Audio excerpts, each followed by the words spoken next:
Sir আমি এখানে আসার সময় আমার এক বন্ধু বিদেশে থাকে, তার কিছু বাজে অভিজ্ঞতা আমার সাথে শেয়ার করেছে।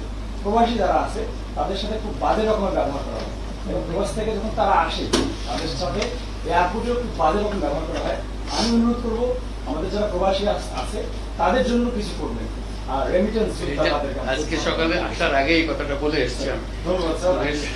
এইটাই প্রবাসীদের ব্যাপারে তাদেরকে সম্মাননার সঙ্গে আনতে হবে, তাদের সম্মাননার সঙ্গে পাঠাতে হবে। কারণ তাদের টাকায় আমরা চলি, আর তাদেরকে আমরা হেনস্থা করি এখানে, যেন সে অপরাধ করছে।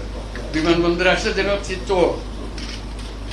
আমি করলাম তোমার জন্য টাকা রোজগার, তুমি আবার এখন চোরের মতো ব্যবহার করে, আমি যেন চোর, আসামি, আমার সবকিছু ভুল।